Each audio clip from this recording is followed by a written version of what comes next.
Bonjour à tous, bienvenue dans ce deuxième cours d'art plastique en vidéo. La semaine dernière, nous avions évoqué le pop art, alors aujourd'hui, on va être dans la continuité de ce travail sur le pop art avec un travail pratique. Alors souvenez-vous, à travers ce cours sur le pop art, on avait évoqué un artiste américain, Jasper Johns. Nous avions vu qu'il utilisait les caractères d'imprimerie, la typographie dans ses peintures. Jasper Johns utilisait les lettrages pour leur qualité esthétique, pour leur qualité graphique, pour leur équilibre visuel et non pas pour leur signification.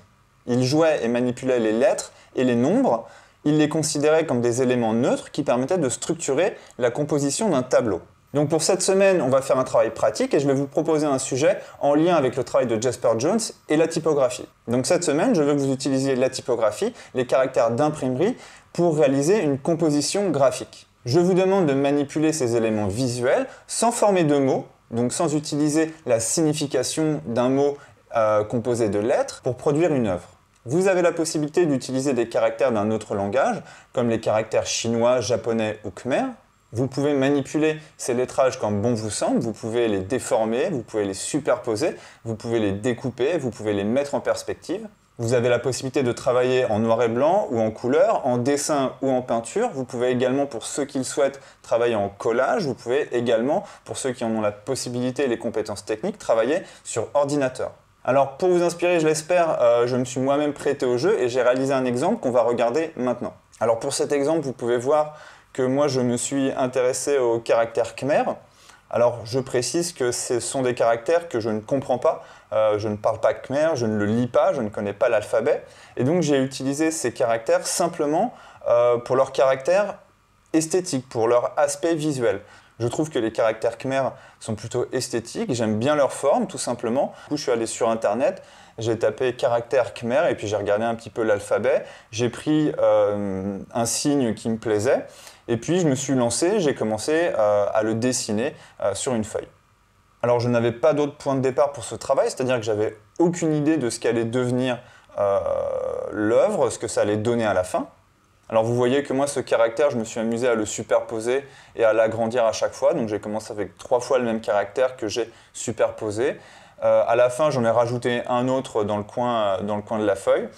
Je me suis après amusé avec les transparences de couleurs, avec les superpositions de formes. J'ai choisi des couleurs qui me plaisaient et puis comme ça je suis arrivé sur un résultat final qui est plutôt satisfaisant. Alors j'entends souvent dire des élèves qui me disent « j'ai pas d'idée, je sais pas quoi faire ». Essayez tout simplement de trouver un point de départ, c'est-à-dire qu'un point de départ, ça peut être quelque chose qui vous plaît, comme moi, ces caractères khmer. Et puis lancez-vous, faites-en un, faites-en deux, faites-en trois, et puis voyez où les choses vous mènent. Improvisez, soyez attentif à l'inattendu. Alors être attentif à l'inattendu, c'est une compétence hein, dans votre socle, c'est une compétence qu'on peut évaluer sur Pronote. C'est quelque part valoriser l'improvisation, et puis c'est voilà, ne pas forcément se fixer une idée trop arrêtée, trop solide dès le départ. Il faut vraiment commencer, et puis après vous allez voir que ça va venir tout seul. Et voilà le travail. Donc vous voyez où je suis arrivé. Alors je ne sais pas si je dois le regarder horizontalement ou si je dois le mettre vertical. Je ne sais pas si vous arrivez à voir dans ce sens-là ou dans ce sens-là. Peu importe. Donc vous voyez que je me suis amusé avec les caractères khmer que je trouve esthétiques. Encore une fois, c'est des caractères que je comprends pas du tout.